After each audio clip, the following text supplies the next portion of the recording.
Hey everybody, isn't it amazing how many games have been coming out recently that I have at least enough interest in that I feel the need to talk about them? First we started with Wonder Boy Asha and Monster World, then Skyward Sword HD, and now finally the big one, the real one that I've been waiting for a long time, No More Heroes 3. Now, why I've been waiting for this for so long, why this was my most anticipated game of the year, that should be pretty apparent.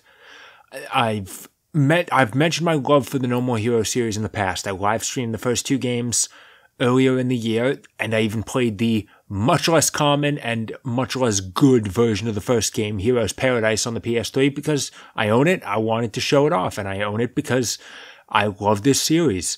No More Heroes 2 is one of my favorite games ever. I mentioned in another video that it was my favorite game of the 2010s decade. It's a game that is very near and dear to my heart. And a new No More Heroes game not only is something I've been waiting for in a general sense since 2017 when Nintendo teased like, hey, there's going to be a new one exclusive to the Switch. And then it turned out to be Travis Strikes Again. And I was like, okay, can I get a real one now? And then they announced a real one. So that's exactly what I've been looking forward to. A new No More Heroes game 10 years after the original. So much has changed in the gaming landscape. We sort of hope that the guys over at Grasshopper have a better idea of what they're doing and they can make a game that really does feel like 10 years worth of improvements on the existing formula. Because, I love No More Heroes 2, I really do, but it ain't like a Bayonetta kind of game. It is still very simple, but a new one could easily give us everything that could really kick it up a notch and make it something truly special and really objectively good. And it was one of the big reasons I finally bought a Switch this year, so that's good. Skyward Sword HD came first, though. I mostly avoided what I was seeing. I saw the trailer. I saw trailers that they would show at the original reveal trailer E3 2019, and there was another Nintendo Direct where they showed a trailer. I saw those. That was really all of the footage I saw of the game going into it, because I didn't want to be spoiled. And I started playing, and it quickly became apparent to me what sort of a game this was. It's absolutely a traditional style No More Heroes game. That shouldn't be much of a surprise since Suda51 is back in the director's chair. A lot of people don't know, or at least sort of were unaware, that he actually wasn't a director of No More Heroes 2. He was just a general producer or something along those lines. And it really does feel like that, because it definitely does feel like this game is taking more inspiration from the first game than the second. In fact, I would say too much. This is what I quickly discovered as I played through No More Heroes 3. It's not a 11-year awaited sequel to No More Heroes 2. It is a 13-year sequel to No More Heroes 1. One that acts like 2 didn't happen in terms of gameplay. There's definitely some amount of contention in the No More Heroes fanbase about whether 2 truly was a superior game to the original. I, of course, think yes, it is unabashedly better. There are very few areas where I would say, yeah, okay, 1 did that better. 2 is just an improvement in every way in my eyes. 3 takes all of those improvements and throws them out the window. And it legitimately feels like, from a gameplay perspective, there was an active attempt to remove what 2 did. For example, they brought back the open world. Now, there are some reasons for that. It's sort of been hinted at in the past. Suda's basically said as much, that the removal of the overworld in 2 was a time constraint and sort of a knee-jerk reaction to the fact that no one liked it in the first game. And it's fair, because in the first game it was empty as hell. There was, you did drive to places, but there was really nothing to find. You could find lava carved balls to get skills, you could kick open dumpsters to get t-shirts or some extra money, you could dig up some money in certain areas, and there were free fight missions all throughout the world. But really, there was no reason to actively drive to places. It's the sort of thing that would have been able to work just fine if they just gave you a list of locations, which is exactly what 2 did. 3, now that they've had so much more time to work on it, decided to give the open world another crack and improve upon it. They didn't improve upon it. It is only barely more populated, more interesting than the original. You still find shirts throughout the world, except now they're t-shirt aliens instead of just dumpsters. There's still just the jobs sitting around the world, and the only difference is you don't have to visit the job agency in order to do them first. Free fight missions are still around, except they're defense missions now. And there's more things on the overworld, without a doubt, but the thing is, they're just not that interesting. And it feels like they just did it to pad out game time, not just because you can't just skip to the next fight, but because you now have to earn your way back into the fights. They brought back the entry fee requirement from the first game. Again, something they cut out in the second. If you just wanted to go to the next fight, you could. You absolutely could spend time to go to to do the side jobs if you just wanted to get some extra money to upgrade your beam katanas or upgrade your stats. And honestly, it was worth doing it just because the minigames there were fun. But now, no, you gotta do stuff again. Kind of. I don't know if I was just being a bit of a completionist. I definitely did not 100% the game, but I did do a lot of side jobs, extra stuff. I was just rolling in cash by the end. So it's not an issue of just having too much, not having enough money. You don't have to grind. It was just not. In fact, if anything, that sort of makes it worse. Like, I had plenty just going through the game, but they still make it act like, no, you do have to do all of this extra stuff. You can't, if you just want to continue through the story, keep up the pace, you can't do that anymore, like you could in 2. And in 2, it was worth doing the side jobs anyway, even if you didn't really need the money, because the side jobs were fun. In the first game, they were just kind of normal-ass mini-games, and the second one spiced them up by making them little 8-bit arcade-style games, and they were a lot of fun, except for the Scorpion one, which they purposefully kept in the old style because it sucked in the original, so they were just playing a joke on you. Like, oh yeah, fuck it, we're just doing it exactly the same again. In fact, if anything, we made it a little worse. But all the other ones were super fun. They didn't bring that style back. It's just the normal-ass, like, lawn mowing is exactly the same as it was in the original. The defense mission, not defense missions, but like the turret thing, that's not really all that different. There's the driving one, which is, that one is decently fun, but it's not really anything different gameplay-wise than just driving a motorcycle around the city. And even then, the variety of the minigames is definitely way less than it was in the first game. Like, you don't have the baseball minigame anymore, you don't have the coconut collecting, you lose out on a lot of the wacky ones. You don't even have that awesome bug extermination one from the second game. That one is so much fun, and no, don't have it anymore. You don't have you don't have gas. You don't work as a gas station attendant. You don't have the plumbing job. You don't have the chef. There's just not nearly as much stuff to do, but they expect you to take the time to do all of that stuff. And you do that in order to get the money, in order to continue on to the next section of the game. And what do you do in each of those between job sections of the games? Honestly, nothing. There's even areas where it's a step back in terms of both games. Like, it does things worse than the first game did. Like, there's no stages.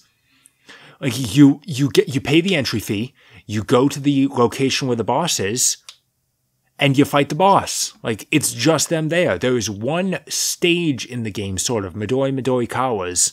It's definitely the most interesting because it creates an atmosphere. It isn't over in 2 fucking minutes. The boss fight itself is pretty decent. And there's actual stuff to do in the stage. But no, every single other time it is just skip right to the boss. And their way of making up for it is the designated match system, where before you're even allowed to pay the entry fee, you have to fight a certain number of battles on the overworld. But every single one of those battles is just you enter one square room and you fight like 3 or 4 enemies, and that gets you the token. And you do that 3 times. And there's not that big of a variety of rooms. So there's just very little visual variety. Like even in the first game, it's like, yeah, the fight sort of sucked, but I remember that fight on the bus on the way to Speedbuster.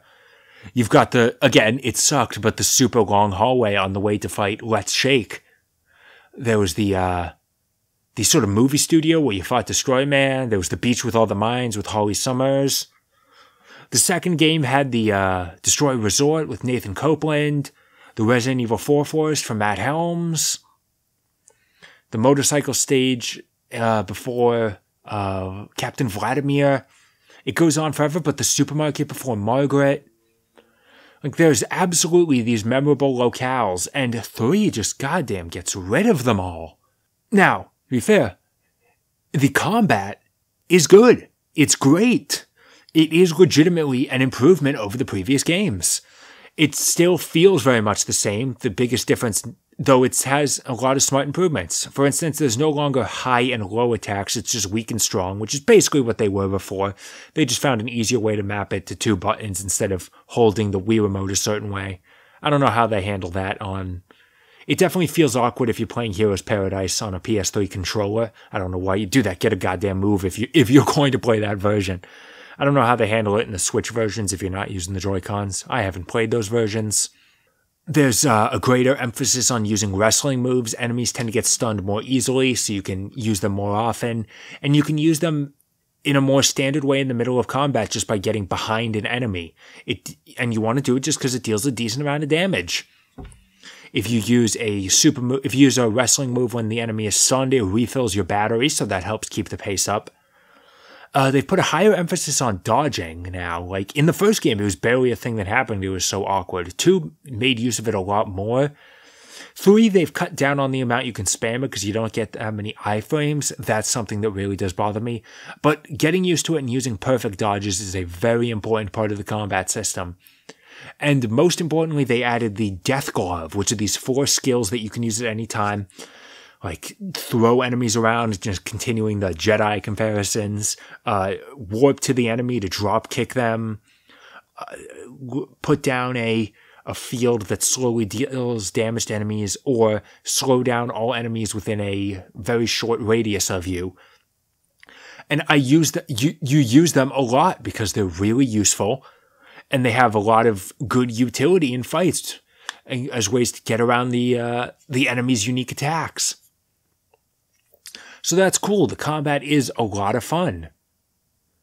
But even then, there's still the ways they mess it up. For instance, the beam katanas. Or I should say, saying it plural isn't the right way to do it. There are no multiple beam katanas anymore. You have the basic Bloodberry, and that is all you get. Now, to be fair, the first game did have 4 beam katanas, but they did not feel any different. They were really just cosmetic and strength differences. There probably are some minor ones, but they are minor differences. You wouldn't really feel them. And even in the second game, the Bloodberry and the Tsubaki are very similar beam katanas. But the second game also introduced the Rose Nasty and the Peony, which are both wildly different in terms of gameplay style. They really differentiate the way you use them. You can switch between them at any time to use whichever one would be more suited to the situation, and they were my favorite beam katanas just because they were a lot more fun and interesting to use. 3 just cuts that out entirely, and it leads to the gameplay feeling a lot more repetitive, even as good as it is. Like, keep the combat feeling the way it does, just add in multiple beam katanas, and that would be awesome.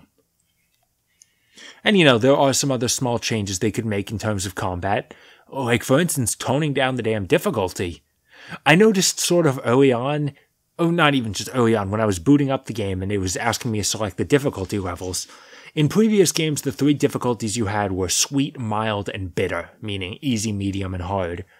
I noticed in this game that the difficulties were sweet, bitter, and spicy, but the description still said, like, bitter is a normal difficulty for people who are used to this kind of game. So I'm like, yeah, okay, I've played the first 2 games. I've almost beaten the second game on bitter difficulty. I just didn't because the final boss is a piece of shit. So yeah, I'll just go in with bitter. That's the normal difficulty. It turns out, at least in my opinion, it's not that they renamed the difficulties, it's that they cut out normal. Like, there's no mild, normal difficulty anymore. It just goes easy, hard, very hard, because this is easily the hardest game in the series. Early on, I was getting my ass kicked by every single fight, it felt like. Just because all throughout the game, enemies deal so much damage.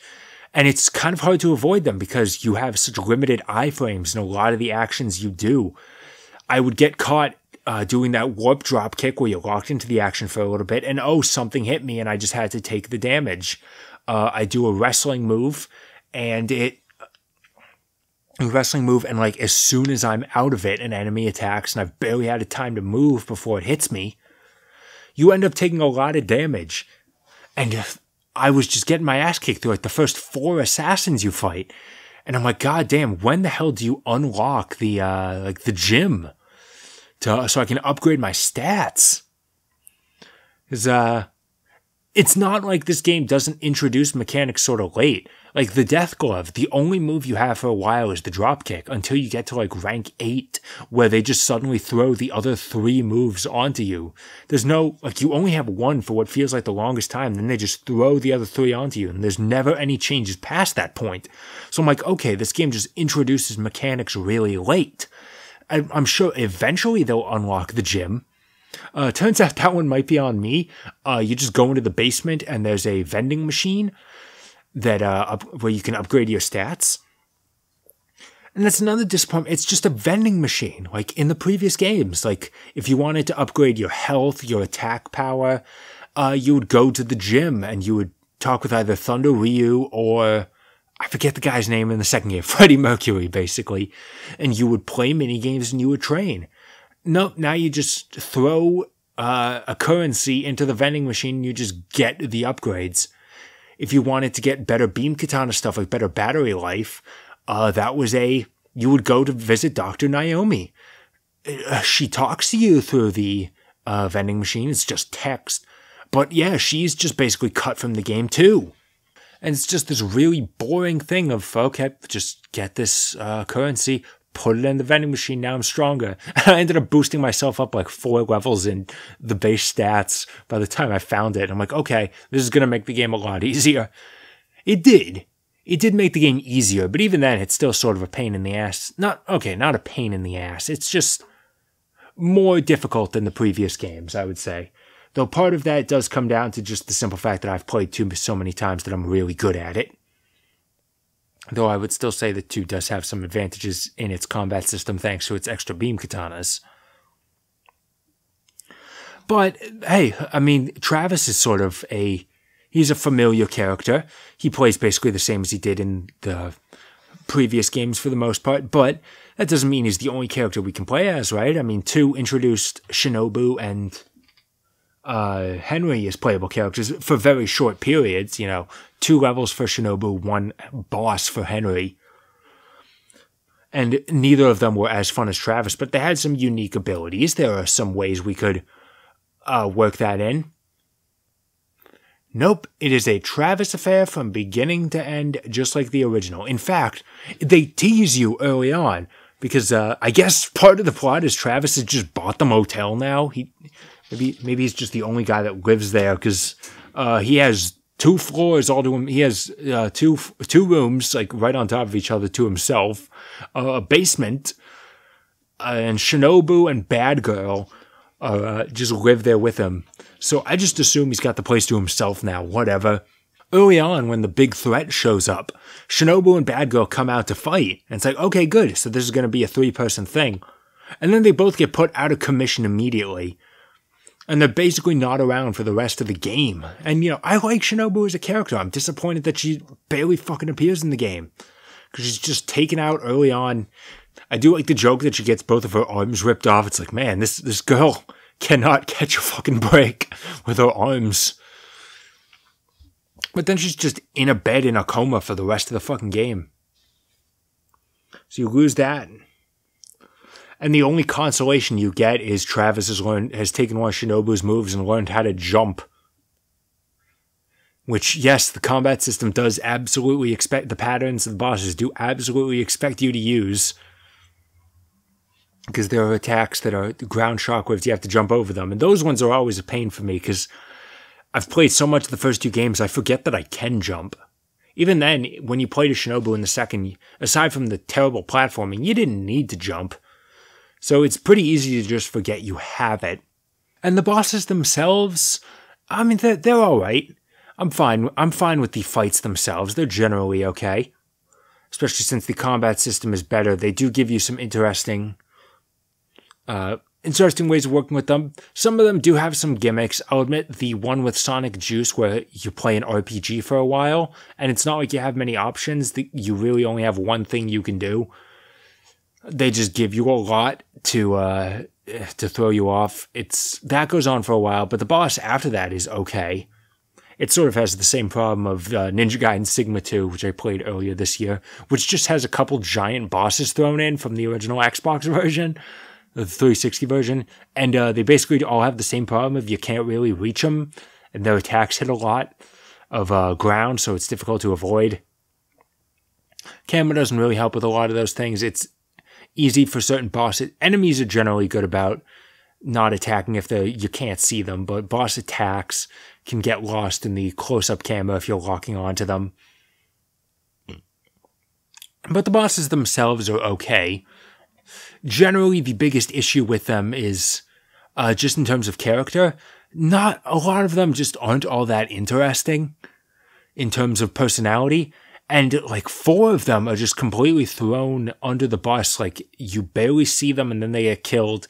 And every single time it is done to give you a fight against a character from a previous game. Which, I'm fine having returning fights. That's fine. But don't build up another character and then just yank the rug out from under me. And that brings us into the story front of things. This is one of the things that I'm very particular on in a sense. In that I really liked the way 2 handled its story. It's still a fun game. Travis is still a weird guy. There's still a lot of ridiculous stuff happening, and it's played a lot for laughs. But there is definitely a serious undertone to it. There are real things, real stakes. Characters are developing. There legitimately is value to that story, and I like that a lot. There's a lot of people that say that it's just a distraction in a sense that it loses the point of the first game to actually have it mean something, but I like it a lot, and that was one of the biggest reasons I was so disappointed with the way Travis Strikes Again was headed, because I'm like, okay, they're clearly just playing a joke. It's clearly just a joke now.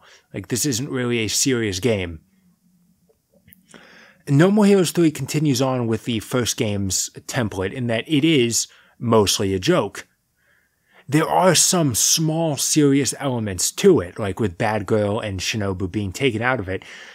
You don't have to, but you can just talk to them when they're out of commission anytime in the game. And you do get this sense that, Travis is still being sort of a weird guy. Like he keeps telling Bad Girl, like, that there's an anime that'll cheer you up.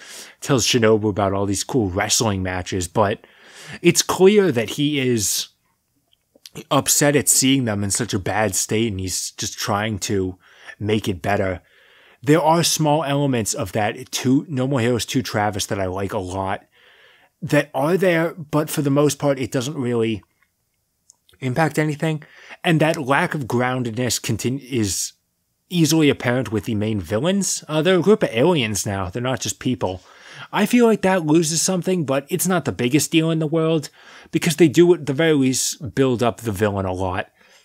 In the first game, whether it was Darkstar, Jean, or Henry, whatever final boss it would have been, they're barely built up throughout the game. The second game introduces Jasper Bat Jr. as an idea early on, but you don't know anything about him until you reach the end.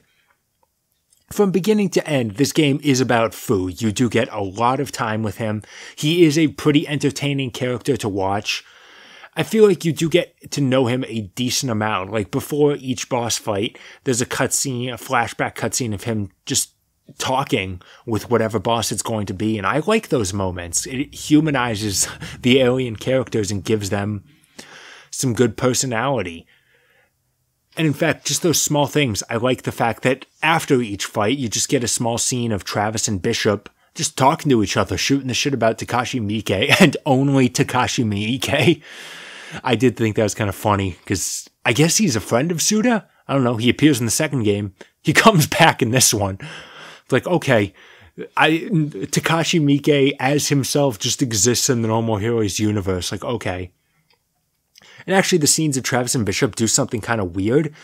Whenever they talk about a copyrighted work, they do the same thing that you see in a lot of anime, where they'll say the name of it, but like parts of the word are bleeped out. They're like censored. Except they don't censor the dialogue. So you just hear the characters talking and exactly saying what they're talking about. The subtitles are censored out, but it doesn't mean anything when the dialogue and the speech is completely normal. It's weird. I don't know why they can get away with that, but okay. I assume it's because Takashi Miike is cool with them. So friends in high places, I guess. I don't know. So small moments like that are kind of good, but that greater story about Fu, Damon, the galactic superhero rankings are taken down by the boss, some of the bosses just being thrown away in favor of old returning enemies. Like, hey, here's Kimmy Howell again. So whatever this other boss was, she just takes him out quickly, and then it's a fight against Kimmy, who is barely distinguishable from the original version. In fact, if it weren't for the fact that they're both named Kimmy, they both had the dual-sided beam katana, and Travis remembers her, I honestly wouldn't be able to tell it's the same person. They continue the joke of bringing back Destroy Man. I appreciate that a lot. And of course, Henry comes back. Super late into the game. Like, he doesn't come back until like right before the final boss. I knew he was going to be in the game because I had seen his name on the cast list. So it's like, okay, where the hell is he? I don't know. I guess that's a feeling I had of like, this game is slow to introduce mechanics. Maybe I was just hoping that, okay, they're building up to it. Henry's going to come back and I'm going to be able to play as him. I was just setting myself up for disappointment. And much like Kimmy, I would say that Henry is barely distinguishable from his original self. He barely looks the same because he's changed his hairstyle. He has glasses and this like tattoo on his forehead.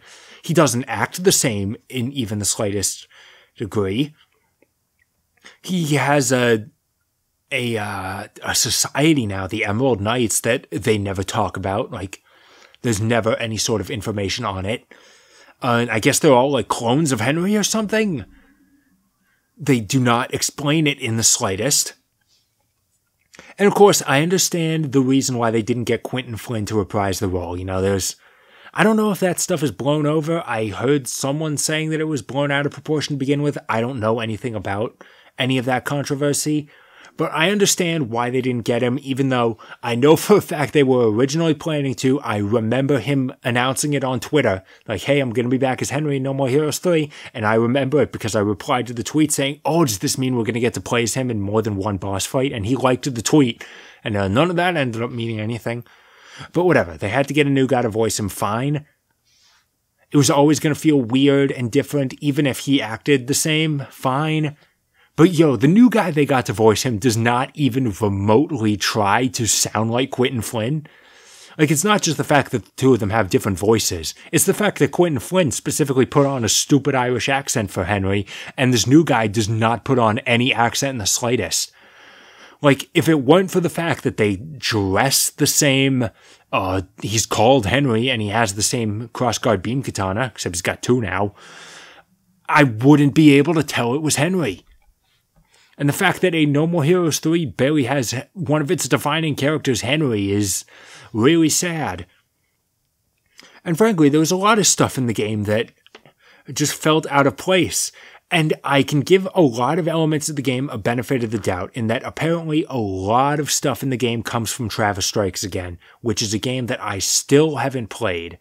Now I know I need to, because it's apparently really story important. I'll get it on, I'll import it on the PS4, because it's like $30 to import the PS4 version, and it includes all the DLC. From what I can tell, the language options, I can easily set it to English, even if it's a Japanese copy, whatever. I'll do it at some point. But, like, apparently Damon was introduced in Travis Strikes Again. Bad Girl Coming Back was in that game. Bad Girl's dad was a character in that game. Bishop's back now. I seem to recall him dying being a key element of 2's story. Was that explained in Travis Strikes Again? I don't fucking know. Travis has like a Jarvis AI named Juvenile. I guess that was from Travis Strikes Again. There is just so much stuff that I have no idea what they're talking about. And to be fair, they do make a joke about that. After you beat Midorikawa, Travis is about to kill her. This guy comes in to say, no, like, leave her alone. This guy named Kamui. And Travis knows him. And I'm like, just as I'm watching it, I'm like, is this just supposed to be like a remember the new guy thing? Where this is just some guy Travis knows that we don't know anything about? Or is he from Travis Strikes Again? I have no idea. And then in the Bishop scene after that, they make a joke. He comes into the room, sort of introduces himself, and says, like, yeah, I was actually from Travis Strikes Again, but this is my first time in a numbered entry, so I feel like I should do an introduction. So it's like, okay, all right, fine. I guess I gotta play this other game, even if it really does not look like a game I'd like. Fine, but this is definitely not a game that is meant for newcomers. I'm assuming that's the reason why they ported 1 and 2 to the Switch, so even all these people that would be interested in playing 3 have an easy means to get every previous game in the series. I'll assume that's their reason, fine. And it does sort of mess with everybody else, like, everybody else on, like, PC, they can play the first game, the second game, and Travis Strikes Again, but 3 is a Switch exclusive. And that might be a bit of a problem, because I think 3 is really going to need to get ported. I don't know what they're going to do about the controls, because the game still heavily recommends you use motion controls. It's not mandatory, but they highly recommend it, and I guess they just have to cut that out, like I'm sure they did with the other ports, whatever. But this game is definitely clearly held back by the Switch hardware. It does not run smooth. It ain't Heroes Paradise bad. You know, the frame rate does not get that low, and there's no screen tearing that I noticed, so it's better than that, but really it ain't that far off. The frame rate is not stable. It caps out at 30, which I'm fine with, but it is, especially when you're driving around the open world, it's not at all stable. And it really doesn't look that good either. It has the same problem Heroes Paradise did, where it's too shiny, it's too clean. I mean, it's not clean. There's still, like, muddy textures all over the place, which is still another problem, but it really does not have the same appeal that 1 and 2's original versions did. So it still it doesn't really look all that good, and it doesn't run all that smooth. If there's a port somewhere else, then that could smooth it out, but I don't know how much Nintendo had to do with this game's development, so maybe that'll never happen. I don't know. Maybe they'll release a Switch Pro that can at least bump the game up. Who knows? And it definitely sounds like I've been being negative a lot. I understand. I promise you guys, that's mostly disappointment rather than outright distaste for the game. Because, you know, I recognize it. No More Heroes was never a great game series, alright? Every single game always had huge problems with its gameplay. The first game just felt pretty shallow and repetitive. It did a lot of stuff like the open world that just didn't really add up.